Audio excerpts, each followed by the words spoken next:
Hello friends, आज हम बात करेंगे एक इम्पोर्टेंट और यूजफुल टॉपिक के बारे में। आज हम बात करेंगे कौन कौन से फूड स्टफ्स हैं जो विंटर सीजन में हार्ट पेशेंट्स के लिए हेल्दी हैं। विंटर सीजन में हार्ट पेशेंट्स को ज़्यादा मात्रा में लेना चाहिए, जो कुछ अपने फीचर्स की वजह से लोगों को बेनिफिट करेंगे। आपको हार्ट रिलेटेड प्रॉब्लम्स होने का चांस कम रहेगा, आपकी इम्यूनिटी इंप्रूवाइज होगी। देखिए, विंटर सीजन में हार्ट पेशेंट्स के लिए इम्यूनिटी भी बहुत इंपॉर्टेंट है, क्योंकि कई बार क्या होता है कि विंटर सीजन में क्योंकि ठंड ज़्यादा होती है, पैथोजन ज़्यादा एक्टिव होते हैं, सर्दी जुकाम जैसी छोटी छोटी बीमारियां बार बार होती रहती है, इसलिए इम्यूनिटी कम होने की वजह से बार बार वायरल इन्फेक्शंस होते हैं। कभी कभार सीवियर निमोनिया भी हो सकता है, पेशेंट को जान का खतरा भी हो सकता है। तो इसलिए विंटर सीजन में इम्यूनिटी बूस्टर चीज़ें भी ज़्यादा वैल्यूएबल है, ज़्यादा यूजफुल है, वो आपकी मदद करती है। तो आपको ऐसे फूड स्टफ्स पर ज़्यादा फोकस करना है जो एक चीज़ आपके कोलेस्ट्रॉल लेवल्स को कम करती है, ब्लड की क्लॉटिंग टेंडेंसी कम करती है, ब्लड प्रेशर को कम करती है और आपकी इम्यूनिटी बूस्ट करती है। ब्लड प्रेशर को कम इसलिए करना है क्योंकि विंटर में ब्लड प्रेशर बढ़ता है स्ट्रेस हार्मोन्स की वजह से। इम्यूनिटी बूस्टिंग इसलिए करनी है क्योंकि ठंड का मौसम है, तो जुकाम खांसी होने का, बार बार इम्यूनिटी रिलेटेड प्रॉब्लम्स होने का चांस ज़्यादा है। कोलेस्ट्रॉल लेवल्स को कम इसलिए करना है, प्लाक को स्टेबलाइज इसलिए करना है, इन्फ्लेमेशन को इसलिए कम करना है क्योंकि हार्ट अटैक्स का चांस ज़्यादा रहता है। तो विंटर सीजन में अगर आप ये सारी चीज़ों का ध्यान रखोगे तो आपको कंपेरेटिवली प्रॉब्लम्स आने का चांस कम हो जाएगा। मैं ऐसा नहीं बोल रहा हूँ कि ये फ्रूट्स खाने से आपको कभी कोई तकलीफ नहीं आएगी, मैं ऐसा नहीं बोल रहा हूँ कि आप ये फ्रूट्स खाएं और दवा बंद कर दीजिए, लेकिन हाँ, कुछ फ़ायदा आपको डेफिनेटली होगा। और दूसरी चीज़ ये है कि फ्रूट्स और वेजिटेबल्स से रिलेटेड काफ़ी लोग हमको ये बात करते हैं कि ये फ्रूट में आपने बोला है कि ये खाना चाहिए, पर इसमें तो ये भी है जो नुकसान करेगा। देखिए, अनलाइक मेडिसिन के जो केमिकल्स हैं उसमें ये डिफरेंस होता है कि मेडिसिन का जो केमिकल है उसमें एक पर्टिकुलर प्रोडक्ट ही आपको दिया जाता है, एक पर्टिकुलर क्वांटिटी में दिया जाता है। पर फूड और फूड स्टफ्स में ये रहता है कि वो मल्टीपल चीज़ों से बना होता है, जिसमें कोई तत्व फायदा भी कर सकता है तो कोई तत्व नुकसान भी कर सकता है। तो इसलिए कोई भी चीज़ को बहुत एक्सेस में नहीं खाना है। आप अगर फ्रूट्स और वेजिटेबल्स को खूब ज़्यादा लेंगे कि उसमें विटामिन मिनरल मिलेगा, तो विटामिन मिनरल मिलेगा इतना और कैलोरी मिलेगी इतनी ज़्यादा, क्योंकि उसमें शुगर है, फ्रक्टोज है, कार्बोहाइड्रेट्स बहुत ज़्यादा है। तो आपको बैलेंस करके चलना पड़ेगा कि किसमें क्या मुझे मिल रहा है और कितना क्वांटिटी में लेना है, क्योंकि आपको जो चीज़ फ़ायदा कर रही है वो कितने क्वांटिटी में आपको लेना है तब आपको फ़ायदा करेगा, वो भी चीज़ आपको कैलकुलेट करना है। इसलिए कई बार ऐसा होता है कि मेडिसिन से आपको कंपेरेटिवली फ़ायदा ज़्यादा मिलता है, क्योंकि वही चीज़ नेचुरल चीज़ों में बहुत लो कॉन्सेंट्रेशन में रहती है, तो आपको ज़्यादा मात्रा में लेनी पड़ती है। बहुत ज़्यादा मात्रा में लेने में आपको दूसरी चीज़ों का नुकसान हो जाता है कि आपको कार्बोहाइड्रेट बढ़ जाता है, कि वजन बढ़ जाता है। तो आपको थोड़ा सा बैलेंस करके चलना पड़ेगा। नेचुरल चीज़ों में ठीक है, कुछ फ़ायदा ज़रूर होता है, लेकिन उनमें सिर्फ फ़ायदे वाली चीज़ें होती है, या उसमें सारी चीज़ें ऐसी ही होती है जो सिर्फ फ़ायदा ही करेगी, ऐसा ज़रूरी नहीं है। आपको उसमें क्या क्या तत्व हैं सबको काउंटर बैलेंस करके चलना पड़ेगा। आते हैं कौन कौन से फूड स्टफ्स विंटर में अच्छे हैं। इसमें होल ग्रेन्स जैसे कि ओट्स, बकव्हीट, ब्राउन राइस, राई, बार्ली, कोई भी फाइब्रस फूड्स, ये सारे विंटर सीजन में अच्छे हैं। रिफाइंड कार्बोहाइड्रेट्स के बदले आपको होल ग्रेन्स पर ज़्यादा फोकस करना चाहिए। इसमें फाइबर कंटेंट अच्छा होता है जो आपकी गट के लिए भी अच्छा है, फाइबर कंटेंट आपके हार्ट के लिए भी अच्छा है, आपके कोलेस्ट्रॉल लेवल्स को भी ब्लो करेगा, कोलेस्ट्रॉल लेवल्स को इम्प्रूवाइज करेगा, और आपके विटामिन आपको आयरन, मैंगनीज, मैग्नीशियम, जिंक, ये सारी चीज़ें भी मिलेगी, विटामिन बी आपको मिलेगा। तो ये सारी चीज़ें आपको लॉन्ग टर्म बेनिफिट करेगा, आपकी इम्यूनिटी को इम्प्रूवाइज करेगा। दिन भर में लगभग 3 से 4 पोर्शंस आपको होल ग्रेन्स का खाना चाहिए। इसमें आप कभी चावल ले, कभी दाल ले, कभी क्विनो ले, कभी बार्ली ले, इस तरह से आप चेंज कर करके ले सकते हैं ब्रेकफास्ट के लिए या रात के डिनर के लिए। कई बार ओट्स बहुत अच्छा ऑल्टरनेटिव है।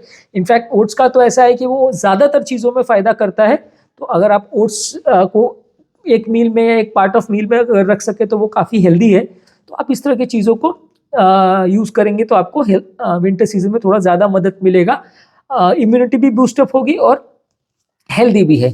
नेक्स्ट है बीन्स। बीन्स में काफ़ी ज़्यादा प्रोटीन की मात्रा होती है, इसमें पोटाशियम होता है, विटामिन बी ग्रुप की मेडिसिन, विटामिन बी ग्रुप के विटामिन रहते हैं। तो ये सारे आपके ओवरऑल कोलेस्ट्रॉल लेवल के लिए भी अच्छा है, ट्राइग्लिसराइड लेवल को भी कम करता है, और इसको आप अलग तरह से, बहुत सारी तरह से फूड स्टफ में प्रिपेयर कर सकते हो। खासकर विंटर सीजन में आपकी इम्यूनिटी भी बूस्ट करेगा और आपकी बॉडी की प्रोटीन की मात्रा को भी इम्प्रूवाइज करेगा। इम्यूनिटी बढ़ाने के लिए प्रोटीन भी काफ़ी हेल्दी चीज़ है, तो आपको इसको ज़्यादा मात्रा में लेना चाहिए। नेक्स्ट है एवोकाडोज। एवोकाडोज में फैट्स ज़रूर रहते हैं, एवोकाडो से ऑयल भी बनता है, लेकिन एवोकाडो में ज़्यादातर मोनो अनसैचुरेटेड फैट्स रहते हैं और पोटेशियम कंटेंट ज़्यादा रहता है। फाइबर कंटेंट अच्छा रहता है, फाइबर कंटेंट आपके गट के लिए अच्छा है, हेल्थ के लिए, कोलेस्ट्रॉल के लिए अच्छा है। मोनो अनसैचुरेटेड फैटी एसिड्स भी आपके ओवरऑल फैटी एसिड्स के लेवल को इम्प्रोवाइज करते हैं, सैचुरेटेड फैट्स से compete करते हैं तो कोलेस्ट्रॉल लेवल्स को थोड़ा कम करते हैं, और पोटेशियम ज़्यादा है तो वो आपकी ब्लड प्रेशर को कम करता है और हार्ट के रिलेटेड कुछ प्रॉब्लम्स को कंपैरेटिवली कम करता है। तो ये आपके लिए एक हेल्दी फूड प्रोडक्ट है जिसको आपको विंटर सीजन में खासकर ज़्यादा लेना चाहिए, एवोकाडोज को। नेक्स्ट है फिश में ट्यूना फिश। ट्यूना फिश के अलावा आप ओमेगा 3 कंटेनिंग बाकी सारे फिश है जैसे मैकरल है, सैल्मन है, सार्डिन्स है, ये सब भी ले सकते हो। इसमें ओमेगा 3 फैटी एसिड्स है जो कि आपके ट्राइग्लिसराइड को कम करती है, ब्लड की क्लॉटिंग टेंडेंसी को कम करती है, अरिथमियाज या इरेगुलर हार्ट बीट्स को कम करती है, हार्ट अटैक से रिलेटेड डेथ होने के चांसेस को कम करती है। तो अगर आप नॉन वेजिटेरियन डाइट लेते हैं तो फिश को ज़्यादा मात्रा में लेना चाहिए, और विंटर में इसे ज़्यादा लेने का ज़्यादा फायदा है क्योंकि ऑब्वियसली ये प्रॉब्लम्स होने का चांस विंटर में ज़्यादा है। कई लोग हमें पूछते हैं कि क्या विंटर में हमें मेडिसिन का डोज बढ़ा देना चाहिए या मेडिसिन का नंबर बढ़ा देना चाहिए, एंटीप्लेटलेट ज़्यादा लेना चाहिए। तो ऐसी कोई गाइडलाइंस अभी तक तो नहीं है कि विंटर सीजन में आपको ये सारी चीज़ें ज़्यादा करनी चाहिए, लेकिन अगर आप नेचुरल वे में उसको अगर अचीव कर सको तो अच्छा है। अगर आप हाई रिस्क कैटेगरी में हो तो मे बी आप मेडिसिन का डोज थोड़ा ज़्यादा लें तो चलेगा। नेक्स्ट है सीड्स। सीड्स में काफ़ी ओमेगा 3 फैटी एसिड्स रहता है, फाइबर्स रहते हैं, फाइटोएस्ट्रोजन रहते हैं, खासकर फ्लैक्स सीड्स में। ये सारे चीज़ों को आप क्रश करके यूज़ कर सकते हैं। ऐसे ही शिया सीड्स में भी ओमेगा 3 फैटी एसिड्स, फाइबर और प्रोटीन ज़्यादा होता है। तो ये सीड्स आपके लिए ओवरऑल हेल्दी हैं। ओमेगा 3 फैटी एसिड्स आपके कोलेस्ट्रॉल को कम करता है, आपकी हेल्थ को इम्प्रोवाइज करता है। तो ये चीज़ों को आपको थोड़ा ज़्यादा मात्रा में लेना चाहिए, विंटर्स में लेने का ज़्यादा सेंस है, और अलग अलग तरह से आप इसको डिशेस प्रिपेयर करने में यूज़ कर सकते हैं। नेक्स्ट है बीट रूट। बीट रूट आपके ब्लड प्रेशर को कम करने में यूजफुल है। इसमें कुछ वैसोडायलेटर रहते हैं और नेचुरल सोर्स ऑफ नाइट्रेट्स है जो कि नलियों को डायलेट करता है। नाइट्रेट्स के बारे में लेकिन एक चीज कहूंगा कि इसके बारे में बहुत ज्यादा ऑब्सेशन मत रखिए। कई लोग क्या है नाइट्रेट्स के बारे में इतना ऑब्सेशन रखते हैं, लोगों को ऐसी ऐसी चीजें बता दी जाती है कि नाइट्रेट्स लेने से नली इतनी डायलेट हो जाएगी कि कभी हार्ट अटैक नहीं आएगा। ऐसा कुछ नहीं है। Even high dose nitrate medicine भी अगर आप लेते हो तो भी हार्ट अटैक में प्रॉब्लम्स होने का चांस जीरो नहीं हो जाता। और हाई डोज नाइट्रेट मेडिसिन भी खाली पेन को ही कम करती है, नसलियों के मसल्स को रिलैक्स करती है, कोई ब्लॉकेजेस को नहीं खोलती है। तो इसलिए ये मिसकंसेप्शन मत रखिए कि आपने हाई नाइट्रेट कंटेनिंग फूड ले लिया। गार्लिक और लहसुन में भी ये एक नाइट्रेट ज़्यादा है तो लोग सोचते हैं कि उसको खा लिया तो कभी अटैक नहीं आएगा।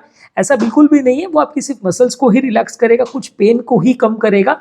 लेकिन और वैसे भी नेचुरल प्रोडक्ट्स में ये नाइट्रेट्स का कंटेंट बहुत ज़्यादा ना हो, ये भी हो सकता है क्योंकि इसमें कई बार क्या है आजकल सारे अलग अलग तरह से ऑर्गेनिक तरह से फ्रूट्स को बनाया जाता है। तो किस फ्रूट में कौन सा कंटेंट कितना मिलेगा इस पर कोई बड़ी स्टडी तो वैसे भी हो नहीं पाती है। तो इसलिए कई बार ये चीज़ें जिसके लिए आप लेना चाहते हो उसका कॉन्सेंट्रेशन बॉडी में इतना कम जाता है कि वो एक्चुअल में बहुत फ़ायदा नहीं कर पाती है।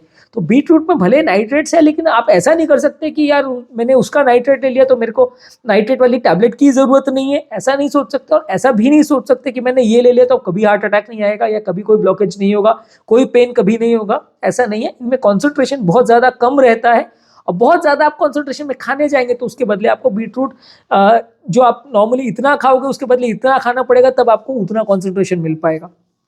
नेक्स्ट है पोमेग्रेनेट्स यानी अनार। अनार में एलिजिलिक एसिड रहता है। ये one of the super foods में आना जाता है। इसका जूस आप ज़्यादा मात्रा में लेते हो तो आपके कोलेस्ट्रॉल में भी थोड़ा मदद करता है। हालांकि कोलेस्ट्रॉल कंटेनिंग जो ड्रग्स है उनके साथ इनका इंट्रैक्शन हो सकता है तो इसलिए थोड़ा सा ध्यान से इसको लेना चाहिए। ये लिवर के एंजाइम्स को भी थोड़ा एक्टिवेट करता है। और इसके अलावा इसमें पोटेशियम का सोर्स भी अच्छा है तो ये आपके लिए हेल्दी है। अगर आप इसको ज़्यादा मात्रा में लोगे विंटर्स में इसको लेना ज़्यादा हेल्दी है क्योंकि आपके लिए नलियों में कोलेस्ट्रॉल को ये कुछ हद तक कम करता है। फिर से ये कहूँगा कि स्टैटिन्स को बंद मत कर दीजिएगा। इसको आप ले रहे हो तो अगर आपको ऑलरेडी चल रही है तो आपका जो एलडीएल लेवल है या अगर ज़्यादा है तो वो अगर आपकी मेडिसिन चल रही है तो उसके बदले ये नहीं, उसके सप्लीमेंटेशन में ऐड कर सकती है। आप उसके साथ में इसको ले सकते हैं, उसके बदले लेने का प्रयास मत करिए। नेक्स्ट है टर्मरिक यानी हल्दी। हल्दी का दूध अगर आप लेते हैं तो वो इम्यूनिटी को भी बूस्ट करता है, बॉडी में इन्फ्लेमेशन को भी कम करता है, हार्ट अटैक होने के चांसेस को कुछ कम करता है, हार्ट डिजीज को कम करता है, अल्जाइमर्स और डिप्रेशन वगैरह के पेशेंट्स हैं उनमें भी थोड़ी मदद करता है। तो आप हल्दी का मात्रा को ठंड के मौसम में ज़्यादा डाइट में ले सकते हैं और दूध में भी हल्दी डाल के डायरेक्टली भी ले सकते हैं। तो ये हेल्दी है, आपके लिए कुछ बेनिफिट करेगा और इसको ज़्यादा मात्रा में लेने से आपको विंटर मंथ्स में थोड़ा ज़्यादा फायदा मिलेगा। तो ये सारे फूड स्टफ्स के बारे में हमने बात की जो कि आपके लिए विंटर में हेल्दी है। ये सारे चीज़ों को अगर आप लेते हैं तो आपको विंटर मंथ्स में हार्ट अटैक होने का चांस और इम्यूनिटी से रिलेटेड प्रॉब्लम्स होने का चांस कुछ हद तक कम हो जाएगा, कोलेस्ट्रॉल रिलेटेड प्रॉब्लम्स होने का चांस कम हो जाएगा। मेडिसिन साथ में जो चल रही है वो चलते रहना चाहिए, ये चीज़ें उसके साथ में आप ले सकते हैं। बहुत ज़्यादा मात्रा में मत लीजिए, क्योंकि ये सारी चीज़ों में जो कॉन्सेंट्रेशन उस तत्व का होता है वो कोई फिक्स नहीं होता। बॉडी में एक्चुअल जाके कितना बेनिफिट करेगी इस पर कोई बड़ी स्टडी नहीं है, इसलिए आप वाउच नहीं कर सकते कि ये लिया तो हार्ट अटैक नहीं आएगा और ये लिया तो सब ब्लॉकेज खुल जाएंगे, ऐसा नहीं होने वाला। मेडिसिन जो चल रही है उसको चलने दीजिए, साथ में इन चीज़ों को लेंगे तो ज़्यादा अच्छा है। आज के टॉपिक में हमने कुछ नेचुरल फूड सोर्स की बात की जो विंटर सीजन में अच्छे हैं। यदि इस टॉपिक को संबंधित आपके कोई कमेंट्स, क्वेरीज, सजेशन है, कोई और टॉपिक्स पर आप चाहते हैं वीडियोस बनाएं, कोई पेशेंट रिलेटेड क्वेरीज है तो नीचे कमेंट सेक्शन में उनके बारे में बताइए, हम उन्हें कवर करने का प्रयास करेंगे। अंत में मैं डॉक्टर नवीन अग्रवाल तहे दिल से आपका शुक्रिया अदा करूंगा कि आपने इस टॉपिक को एंड तक देखा। जो लोग हमारे चैनल पर नए हैं उन्हें रिक्वेस्ट करूंगा कि चैनल को सब्सक्राइब करें। ऐसा करने से चैनल को कंटिन्यू करने के लिए हमें इंस्पिरेशन और मोटिवेशन मिलती है और डेफिनेटली आपको भी कुछ नया सीखने को मिलता है। जो लोग हमारे चैनल पे बहुत ज़्यादा हज़ारों वीडियोस हैं उसमें ढूंढने में उनको तकलीफ होती है कि मेरे मतलब का टॉपिक कहाँ है और बहुत ज़्यादा डिटेल में भी वीडियोस नहीं देखना चाहते, उनके लिए रेगुलर बेस पे हम यूट्यूब शॉर्ट्स अपलोड कर रहे हैं। सारे टॉपिक्स का ब्रीफ समरी इसमें रहता है, तो आप इनको देख सकते हैं, तो आपको शॉर्ट में सारे टॉपिक्स का जिस्ट मिल जाएगा और ढूंढने में आपको दिक्कत नहीं हो। इसलिए चैनल पे प्लेलिस्ट पर आप जाइए, प्लेलिस्ट में हर टॉपिक से रिलेटेड प्लेलिस्ट है, तो उस पर आपको जो बीमारी है उससे मतलब की प्लेलिस्ट पर क्लिक कीजिए तो आपको उससे रिलेटेड शॉर्ट्स और वीडियोस मिल जाएगा। बिना ज़्यादा टाइम वेस्ट किए और बिना ज़्यादा यूजलेस कंटेंट को देखे आप आपके लिए बीमारी के लिए जो यूजफुल कंटेंट है उसे आप ज़्यादा देख पाएंगे। Thank you.